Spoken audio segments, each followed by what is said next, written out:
Too poor. I guess you're alluding to the fact that it must sound horrible over there in your receiver. Well, at least I knew it was you this time, but it doesn't sound like you normally do, no. Too poor. Interesting. Okay, well, I know I changed some things up here a little bit, and I don't know if it's, it's probably too wide. I might have gone a little bit over the top, but that's why I want to listen to it on a gate so I can tell what it's doing every. Okay, well, we're recording right now, so you're good to go. I caught that last, 30 seconds or so. Okay, out of curiosity, what's my signal strength on your receiver? About 5 or 4, something like that? Well, hang on, let me get my glasses on. Okay, yeah, I've got the same situation over here. I can't see what the hill of beans without them living. You're right on the edge of the red here, John. In the red, okay. Yeah, your peaks are hitting me about 5. Roger, in the 5. Okay, that's because of the hill. Doug said I was in the red, but you're on the other side of the hill there, and I'm only working fleet hours, so I didn't expect too big of numbers. Yeah, you're perfectly legible, no problem at all. Yeah, absolutely no problem. But yeah, as far as the signal strength goes, about 5.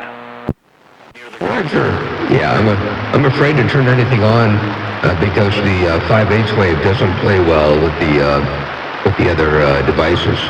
So especially on 28, none of it's tuned for yours. So I'll leave this where it is. Keep the gate rolling. I'm going to switch over to the truck. I've already got the dog loaded up, so I just got to drive far enough away here to where I don't kill the SDR receiver, and then I'll be on the air in a little bit in the mobile.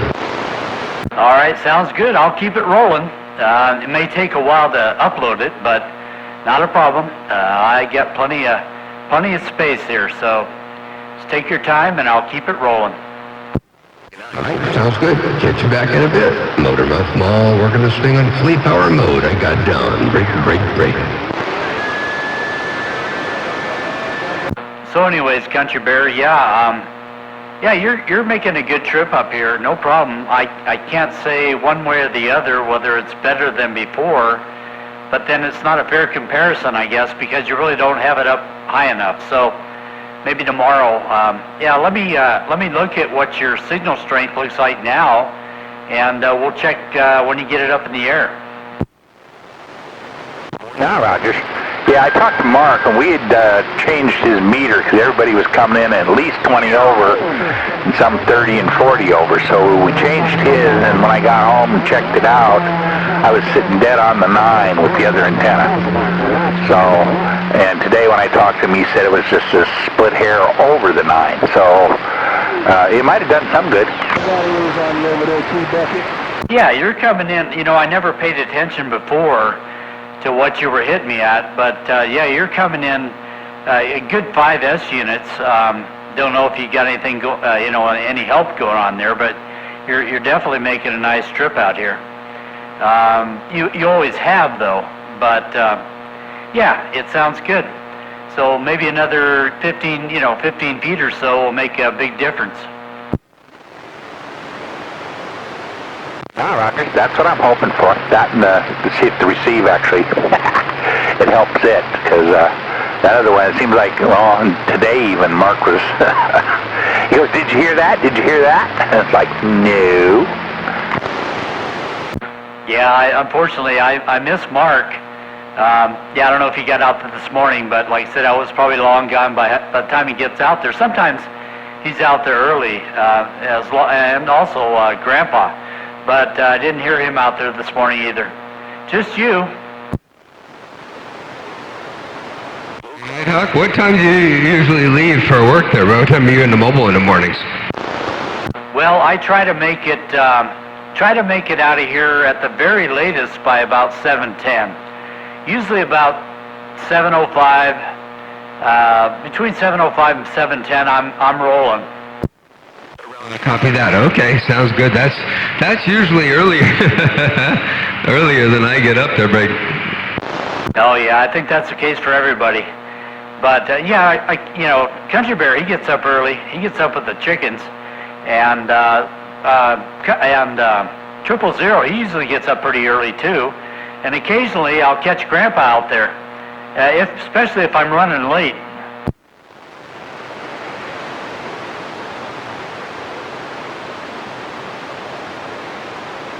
Oh yeah. Yep. I usually get Grandpa in the mornings. You know, he probably makes a second appearance. Then I get to catch him in the mornings.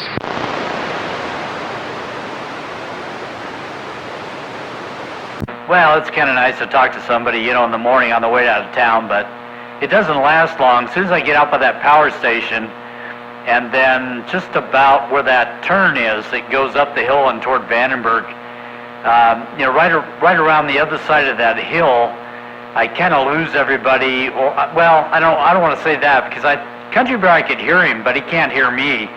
And I'm just have a stock 10 meter in my car, so I'm probably getting all of 40 watts out, if that.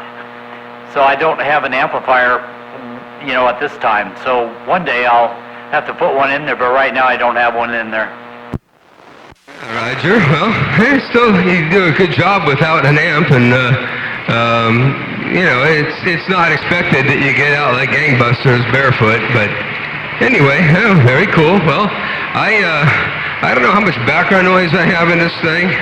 But I've got it rolling, and hopefully I've got enough audio to put up on your video gate, maybe enough carrier too. My carrier is actually probably stronger from the mobile than it was at the base, right? Oh, by far. Yeah, by far. Yeah, you've got a real good carrier, and so yeah, absolutely easy to make a gate on you, either way. Yeah, very good. Yeah, 1/4 watt at the base, peaking about 6 watts, fleet power mode, and then in the mobile here, I'm dead keying about 130, and peaking whatever, you know, off the scale, whatever a 8-pill does. I don't know, 1,400 watt peaks, something like that. Yeah, you're hitting me like 9 pounds. Yeah, you're fine. So, yeah, there'll probably be a significance in the carrier strength, you know, on the gate, but the audio, you know, is there in both, so you'll be able to listen to both of them. And whenever you want me to stop the recording, I can do that and then proceed to upload. Okay, sounds good. By the way, on your when you looked at my bass signal, I suppose I'll see it on the gate, but did it have broad shoulders like it does on my gate and then roll off sharp, or did it have more of a taper on yours when you looked at it, for one? And then does the mobile have a pretty big taper, or is it a broad shoulder, steep drop-off kind of a look? I'm not sure if you can tell, but anyway. Hello? Yeah, that was my farmer driving by. And so anyway, yeah, I don't know if that works out good. And then after that, I guess go ahead and shut her down. And wait for me to get on the asphalt, and I'll build up some road speed too. So go ahead and answer that, and then I'll get some road speed going. Okay, yeah, I actually had it zoomed out. It's kind of zoomed in now, so you might be able to see what you're looking for. Probably not so much from the base, but from the mobile.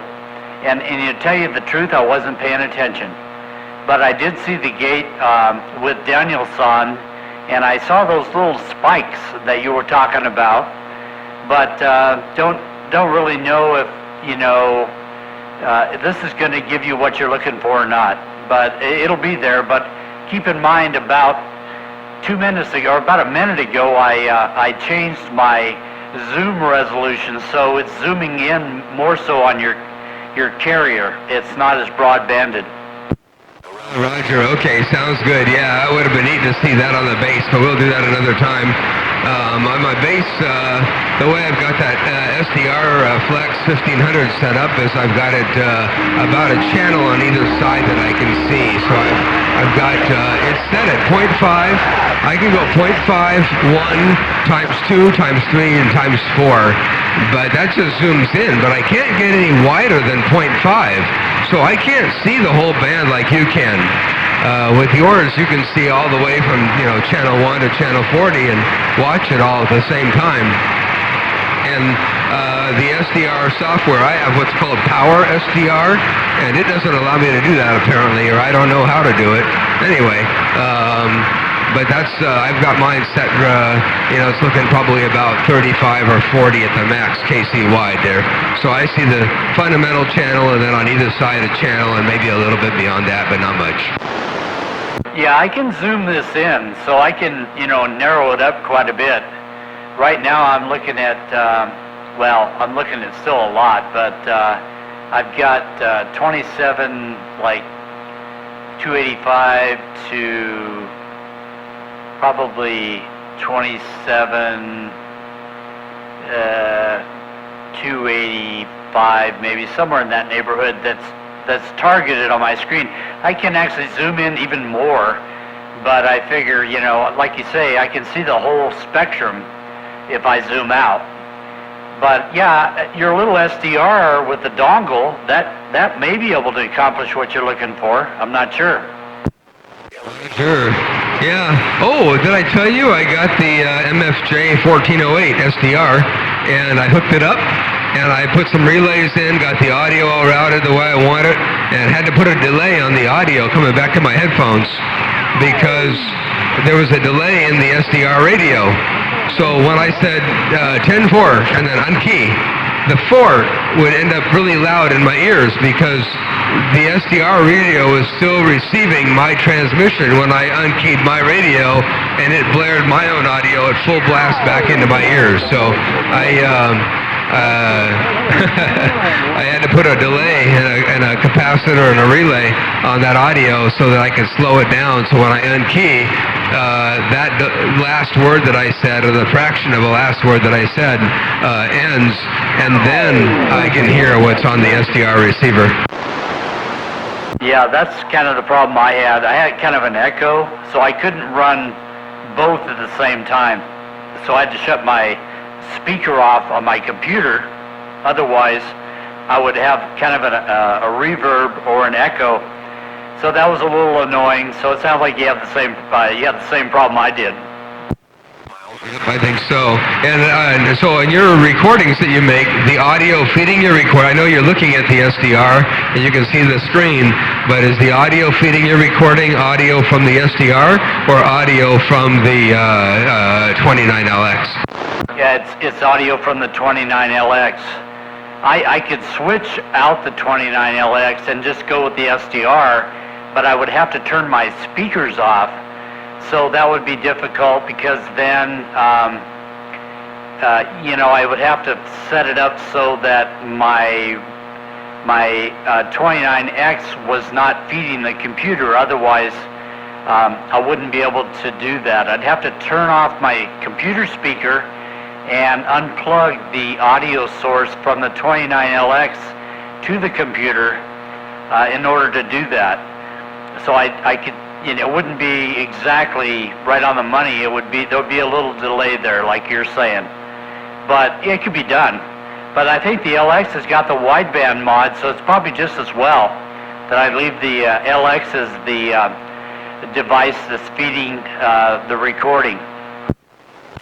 Cool. All right. Awesome. Well, that's what I thought. And then your audio. How does your audio get onto the gate? Mine is with the second receiver that I have in here. It does not have wideband audio, but it's mixed in. So when I'm transmitting, the SDR is cut off, and it's going through a mixer and feeding that same input as the LX, but it doesn't have the wideband mod. It's just a little Uniden 520 XL or something like that. Sure, okay. Yeah, we'll have to figure out what caps to change in that audio.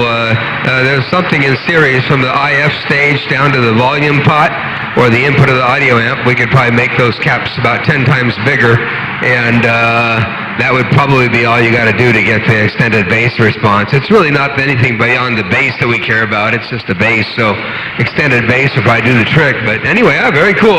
All right, well, it sounds like you got it all dialed in and set up really nice, and I really dig the gates that you make, so very cool. All right, well, go ahead and shut that one off, and I'm dying